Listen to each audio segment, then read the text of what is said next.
Instacart for me is a new app and only have a couple of orders under my belt. And even though I signed up for it back in 2020, you might ask, why now?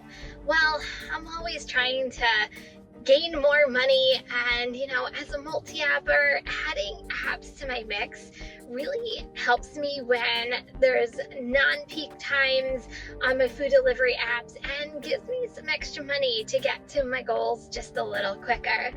The good thing about being new to Instacart, I went into it with eyes wide open, and I'm going to give you my fresh perspective and 10 things you need to know about Instacart before you start shopping. Welcome back, everyone.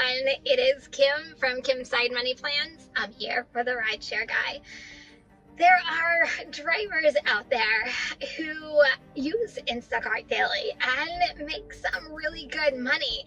There are also drivers out there who say, man, Instacart stinks, and the payouts are absolutely horrible. It's nothing like it used to be many years ago, but Instacart is still popular with users and has a big piece of the grocery delivery space. So when I decided to dust off my Instacart app that I really never used, I wanted to see which one was it? How does it actually perform in my own market? Well, the jury's still out on whether Instacart is good or bad in my market because, let's face it, I'm just too new. I still feel like I'm learning all the ins and outs, but what I can tell you as a beginner are 10 things you need to know if you are new to the app or you're thinking about signing up.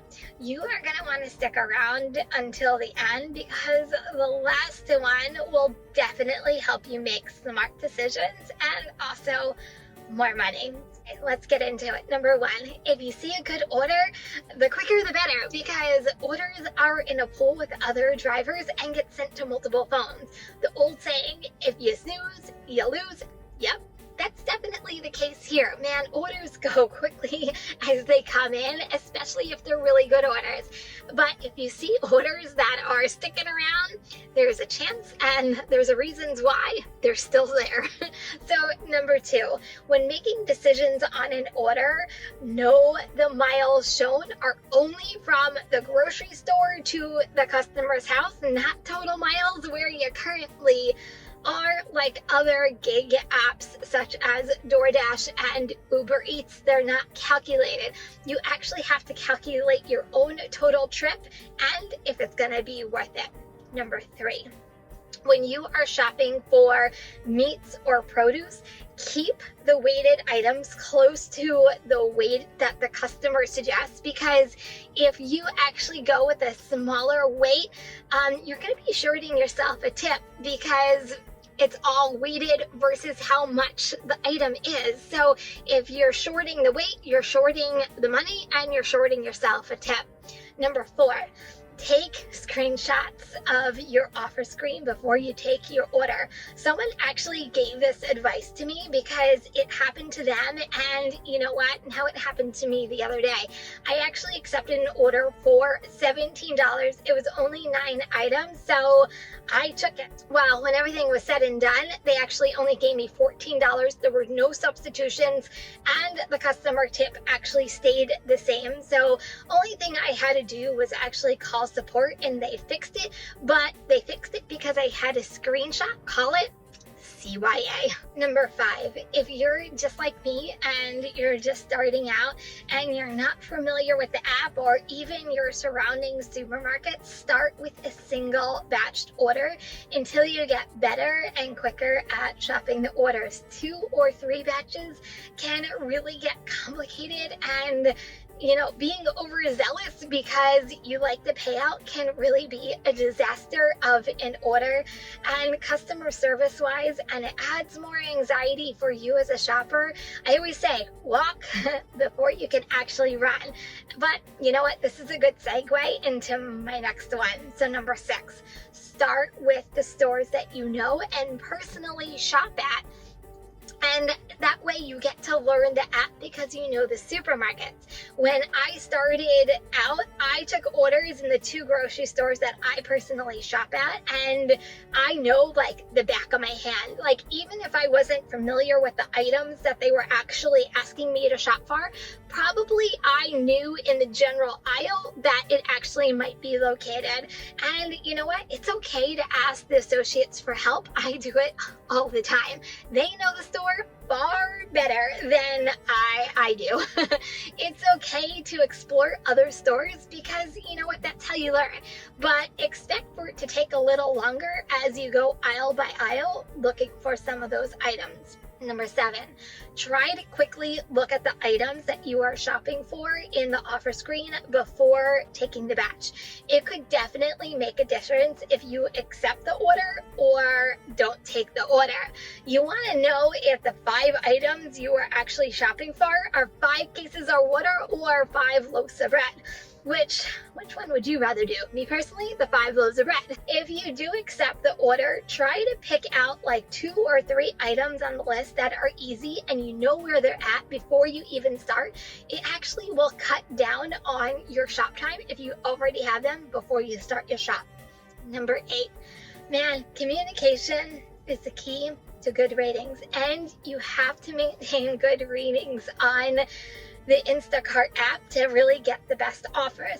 I personally start with a welcome text. Hi, this is Kim, your shopper for the day. Please let me know if you need anything. Also, keep your phone handy in case there's anything out of stock, because there is nothing worse than getting almost to checkout and a customer adds something onto the order and you're like, oh man.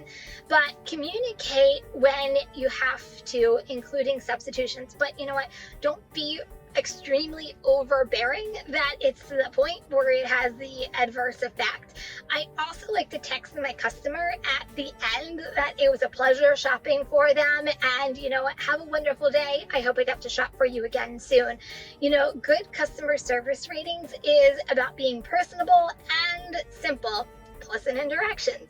Number 9, try to substitute every item if it is possible. If you do not substitute an item, you have to refund the item, and then your tip is based on the percentage that the customer actually paid for and ordered. Every time you refund the customer, it equals a lesser tip for you. And then finally, number 10, pay to me. I feel like it's just all over the place with Instacart. You know, you have to know how long a shop is and how long it's really going to take you, how many items it is, and how many miles to really determine if you will take the order and if it's actually going to be worth it for you. There are many factors into this decision. Some shoppers say they go for $1 per unit, and you're probably trying to achieve $1 per hour too. If you are a goal-oriented driver like myself, these are definitely deciding factors. Do not accept an order that will not help you make your goal. For example, if you see a $7 order, it's strictly base pay. Don't take it. Do not accept an order that will not help you. This is one app that there are no acceptance rates. It's okay not to take an order. Value your time and how long each batch will actually take you. For me, the biggest thing that I've learned with Instacart is you have to be careful with the orders that are offered to you versus the orders that you actually take. I'm not gonna lie, there are some really bad offers out there and they're orders that have crazy miles. At least that's what I've been seeing in my market. But there are also orders that pay and can be worth your time. It's up to you to make smart decisions and kind of decipher through the orders that are good versus bad. So this is how I personally use Instacart. I turn on Instacart when times are slow, such as mid-mornings, late afternoons, or even sometimes late at night shops like after 9 p.m. I like to take one batched orders because if you're multi-apping with food delivery, the quicker you can turn around and order, the better, because then you can take a food delivery order right after it. And you know what? They might be smaller payouts, but quicker. But I also know that there are drivers that make excellent money just using Instacart. It definitely can be market specific. If you are new or thinking about signing up, and you know what, go into it with eyes wide open.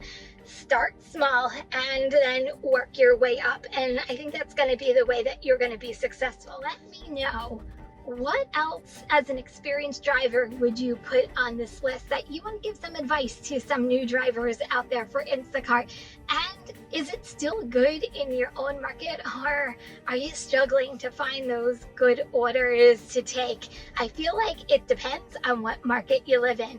And you know what? If you're new here, don't forget to subscribe to this channel. Make sure that that bell is turned on so you know when the latest videos come out. And guys, don't forget to give this video a thumbs up. And guys, I'll see everyone next week. Bye everyone.